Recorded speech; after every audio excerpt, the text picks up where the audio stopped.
pessoal, tudo bem? Aqui com vocês o professor Sérgio Feitosa para mais uma videoaula de filosofia. Dessa vez vamos dar prosseguimento às nossas videoaulas sobre filosofia helenística. Nós já gravamos uma videoaula sobre o cinismo, já gravamos uma videoaula sobre o epicurismo e esta é a nossa terceira e penúltima aula dessa série de correntes helenísticas. Nesta, falamos sobre a chamada filosofia estoica, ou filosofia do portão, fundada pelo grande Zenão de Cítio, grande pensador grego, que se opunha de um modo geral ao pensamento que foi apresentado pelo Epicuro, ou filosofia do jardim. De um modo geral, pessoal, o estoicismo, assim como o epicurismo e as outras correntes helenísticas, refletem aquelas mudanças pelas quais vinha passando a política grega. O modo de ver dos gregos mudou politicamente e isso se refletia na filosofia. Só que o estoicismo, de um modo geral, ele se opõe de uma forma muito clara e direta ao pensamento de Epicuro, apesar das semelhanças que as duas possuíam. Elas têm, assim, de um modo geral, uma oposição à metafísica, uma oposição à transcendência. Nisso elas se assemelham. Mas o estoicismo, diferente do epicurismo, ele rejeita essa divisão do universo em átomos, como Epicuro dividia, e também essa identificação do bem do homem com o prazer. Zenão não pensa assim. Muito embora as duas estejam aí no mesmo plano dessa filosofia antimetafísica.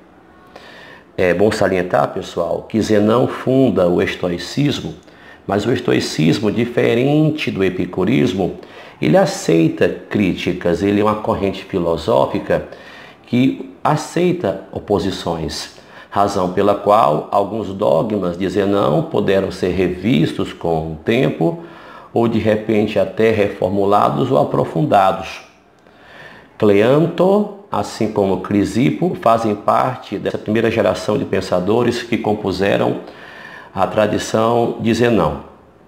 Zenão é de Cítio, onde hoje fica o Chipre, então ele não é ateniense, mas Zenão ele vai fincar suas bases lá em Atenas. Como ele não era um cidadão ateniense, ele vai ter que ensinar suas aulas numa espécie de portão ou pórtico, de onde vem inclusive a palavra estoicismo, porque no grego estoicismo vem de estoá, que quer dizer pórtico ou portão. Quer dizer, era uma entrada, era um pórtico, que haviam as pinturas representadas pelas mãos do grande Polignoto ou Polignoto, talvez o grande nome da pintura grega, e ali o pessoal, repetindo, Zenão ministrava o seu pensamento. Assim como Epicuro, apesar das diferenças, o Zenão vai dividir o seu pensamento em três grandes partes: a lógica, a física e a ética. Cleanto e Crisipo vão continuar essa tradição de Zenão, embora o estoicismo tenha três grandes momentos históricos. Há quem acredite que o estoicismo foi de todas a maior das correntes filosóficas helenísticas, porque ele vai perdurar aí os séculos. Do século IV até o século III a.C., nós temos a antiga Estoa, representada aí por esses três grandes nomes: Zenão, Cleanto e Crisipo. Mas haverá uma média Estoa, que vai ali do século II até o século I a.C., quando muito do platonismo e do aristotelismo entram no estoicismo. E haverá um terceiro momento e o último, entre os séculos I a.C. e I depois de Cristo, quando o estoicismo ele consegue penetrar nas dimensões do Império Romano e da era cristã. Mas nesta videoaula vamos nos ater a essa primeira fase, que é a representação, assim digamos, mais ilustrativa do que foi o estoicismo. O estoicismo, pessoal, repetindo, assim como o epicurismo e a própria academia de Platão, pensava o pensamento dessa maneira, tá? lógica, física e ética. O Zenão, inclusive, ele vai usar uma alegoria para poder representar esse pensamento, como se fosse um pomar. Então, a lógica seria os muros que cercam esse pomar, porque a lógica é o instrumento pelo qual você busca a verdade. Aí, dentro desse pomar, haveria árvores representadas pela física, ou vice-versa, a física representada por essas árvores. E os frutos que haveria nesse pomar seriam representados pela ética. Então, segundo o Zenão de Sítio, a lógica, ela começa buscando conhecimento nas sensações. Os objetos atingem os nossos sentidos. E a partir daí, eles causariam impressões na nossa alma. Representações. Aí você deve estar pensando assim, mas isso lembra muito o epicurismo. Com certeza. Mas o estoicismo não se opõe ao epicurismo? Opõe-se.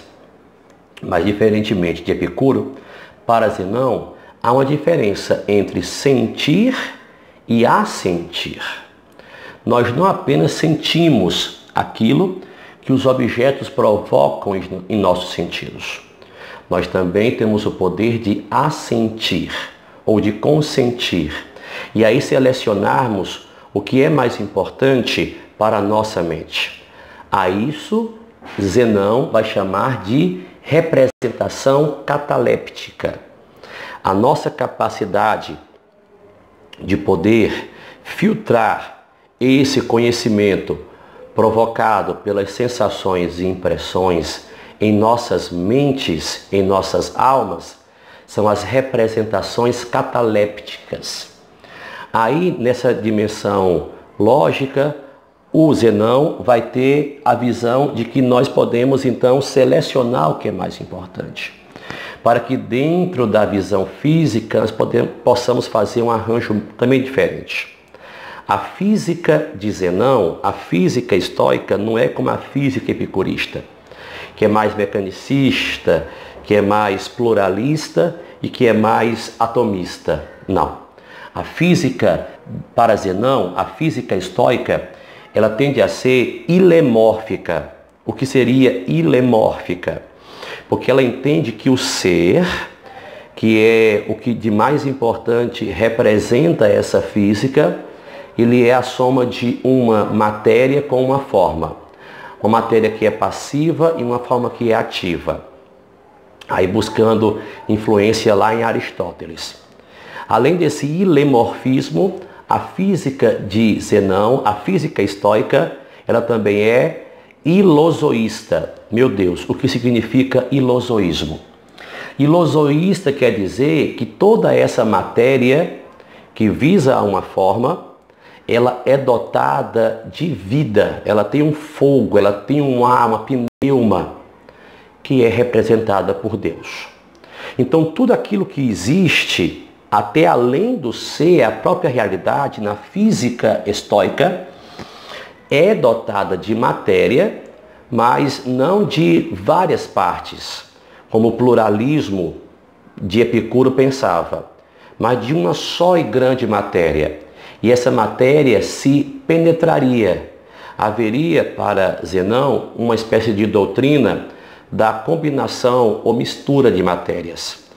Quer dizer, haveria, na verdade, uma divisão possível tão grande, tendente ao infinito, que a matéria poderia se interpenetrar. Então, Deus, que representaria o princípio dessa matéria toda, Deus seria uma razão seminal, Deus seria o que para Zenão é o sêmen dos sêmens, a origem de tudo, uma razão seminal, estaria em tudo, razão pela qual podemos falar num panteísmo. O estoicismo, ele crê num panteísmo. Tudo é dotado de uma divindade, razão pela qual tudo tem uma finalidade. Tudo que existe é dotado de um propósito. E essa providência nos regeria a essas finalidades. Nós somos como que conduzidos racionalmente a um fado, a um destino contra o qual não seria racional lutarmos. Segundo Zenão, haveria até uma conflagração universal por este fogo que tudo cria, mas que também um dia poderá tudo destruir, para que possa haver uma espécie de renascimento de tudo, uma palingênese. Ele crê nisso, Zenão e os estoicos. Nós devemos nos combinar com a realidade. Nós temos que aceitar que tudo que existe há um propósito, que nos leva à felicidade. Então, na visão ética de Zenão, o nosso propósito é sermos felizes. Só que essa felicidade, segundo Zenão, não tem a ver com o prazer, nem com a dor a priorísticas, como pensava Epicuro. Na verdade, prazer e dor são questões secundárias. Nós devemos moralmente diferenciar o que é o bem do mal.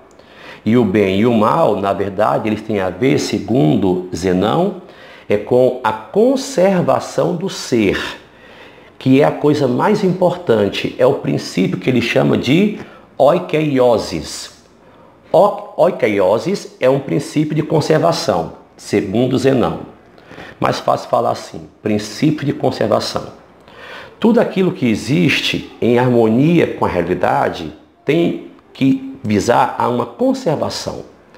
E a partir dessa conservação, desse equilíbrio que existe, estaria a nossa felicidade. Não confundir esse bem e o mal, que são racionais, ligados a um logos, a Deus, com o que são prazeres ou dores físicos. Estar vivo, estar saudável, morrer ou adoecer, questões ligadas ao corpo, Zenão entende que são indiferentes. Embora os indiferentes possam ser valorosos ou não valorosos. Claro que entre sofrer e não sofrer, você podendo interferir na escolha, você opta racionalmente não sofrer. Mas o que não tem remédio, remediado está.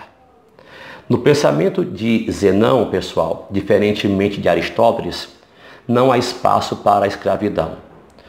Homens não são dotados de mais privilégios que outros.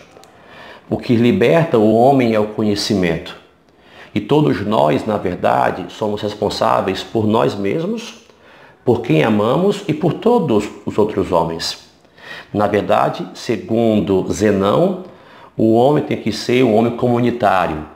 Um homem que, na verdade, ele pense em si e nos outros, mas que também possa ser indiferente às coisas externas que atrapalham a sua vida. Porque, na verdade, o grande propósito dessa felicidade é estar em paz consigo interiormente. E tudo aquilo que afete esse equilíbrio tem que ser extirpado, tem que ser extinto. Ok, pessoal? Então, esse é o pensamento, de modo muito resumido, que queríamos compartilhar com vocês sobre o estoicismo. Ok? Esperamos que vocês tenham gostado. Podem rever o vídeo quantas vezes quiserem e deixar aí o seu like, comentários, se assim o puderem. Tá bom? Sugestões também. E para vocês, no mais, é aquele forte abraço. Estudem, porque estudar faz sentido. Até a próxima.